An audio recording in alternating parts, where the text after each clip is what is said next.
Hola a todos, soy Natán Ramírez y hoy vamos a mirar de frente aquello que muchos prefieren no ver. Bienvenidos al lado oscuro de la ciencia, donde cada historia revela cómo la vida y la muerte se cruzan bajo el microscopio. Y hoy vamos a hablar de la lepra, maldición o enfermedad. Durante siglos, la palabra lepra fue sinónimo de condena. Quien la padecía era expulsado de su casa, separado de su familia y marcado por el miedo. Las personas creían que era un castigo divino, una maldición que marchitaba lentamente el cuerpo y el alma. Pero detrás de ese miedo había una historia mucho más profunda. Una historia escrita por una diminuta bacteria que aprendió a esconderse del sistema inmune y a sobrevivir dentro de nuestras propias defensas y a destruir el cuerpo desde adentro sin hacer ruido. Hoy descubriremos cómo Mycobacterium leprae, el enemigo invisible, puede desactivar el sistema nervioso, borrar la sensibilidad del cuerpo y convertir al ser humano en una sombra de sí mismo. La lepra, también llamada enfermedad de Hansen, es causada por una bacteria del mismo linaje de la tuberculosis. A diferencia de otras infecciones que actúan rápido, esta bacteria tiene una estrategia más cruel. No mata de inmediato, sino que destruye poco a poco. Su pared celular es tan gruesa y llena de grasa que el sistema inmune apenas puede detectarla. Se protege del cuerpo como si estuviera cubierta por un escudo biológico. Y para sobrevivir necesita un refugio, un hogar dentro de nosotros. Por eso invade a los macrófagos, las células encargadas de destruir las bacterias. Es como si un asesino se escondiera dentro del policía que debía detenerlo. Allí, silenciosamente, se multiplica y espera el momento para atacar los nervios. El contagio de la lepra no ocurre tan fácilmente como muchos creen. No se transmite como un simple saludo o con compartir objetos.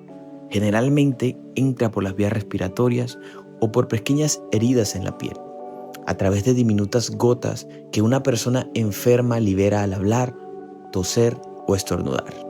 Una vez dentro, Mycobacterium leprae viaja lentamente por la sangre, buscando sus blancos favoritos, los nervios periféricos, la piel, las mucosas y en algunos casos los ojos.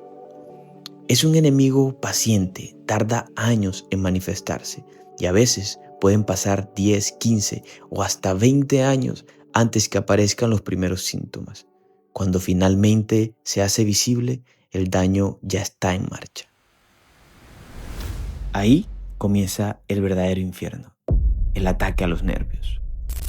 La bacteria se adentra dentro de las células de Schwann que envuelven los nervios periféricos como cables eléctricos cubiertos con aislante.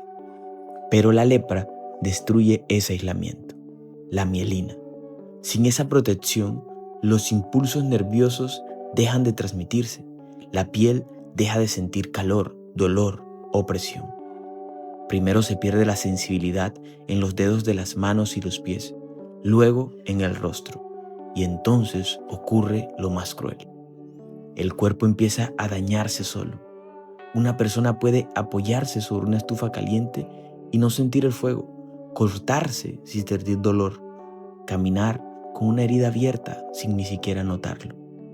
Las infecciones se acumulan, los tejidos se necrosan y las heridas nunca sanan.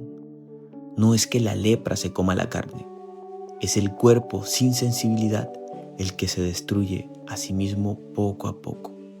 Un colapso silencioso, donde el dolor desaparece, pero el sufrimiento apenas comienza.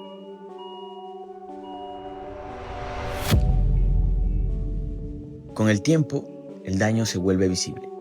Las heridas mal curadas y las infecciones repetidas hacen que los dedos se acorten o desaparezcan. Las manos se retraen, los pies se deforman, el rostro pierde movilidad. La piel se engrosa, las cejas se caen y la mirada se vuelve inmóvil.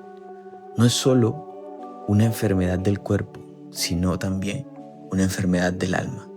Las personas dejan de reconocerse frente al espejo y muchas veces dejan de ser reconocidas por los demás. Durante siglos, los enfermos fueron apartados, encerrados en leprosarios, alejados del resto del mundo, no por miedo a morir, sino por miedo al rechazo, porque el dolor más fuerte de la lepra no es el físico, sino el social. No todas las personas reaccionan igual ante la infección. Depende de la fuerza del sistema inmunológico. Hay una forma llamada lepra tuberculoide, donde el cuerpo logra contener la bacteria. Las lesiones son pocas, pero los nervios quedan gravemente dañados. Y está la lepra lepramatosa, la más severa. Aquí el sistema inmune no logra defenderse y la bacteria se multiplica sin control, afectando la piel, los órganos internos e incluso los huesos. Entre esos dos extremos existen muchas formas intermedias que muestran la lucha constante entre el microbio y las defensas humanas. Una guerra que puede durar años, cuyo campo de batalla es el sistema nervioso. La buena noticia es que hoy la lepra sí tiene cura. Desde 1981, la Organización Mundial de Salud recomienda la terapia multidroga o MDT, una combinación de 3 antibióticos, rifampicina, clofazimina y dapsona. Este tratamiento, gratuito en muchos países, puede eliminar la bacteria en pocos meses y detener la enfermedad. El reto ahora no es científico, sino social.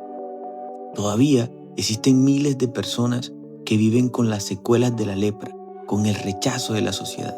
En algunos lugares, los enfermos siguen siendo discriminados o escondidos por miedo o ignorancia. La cura de la lepra no significa eliminar una bacteria, significa devolver la dignidad, el contacto humano y la esperanza. La lepra nos recuerda que la enfermedad no siempre mata con rapidez. A veces lo hace robando lo más humano que tenemos, el tacto, la expresión y el vínculo con los demás.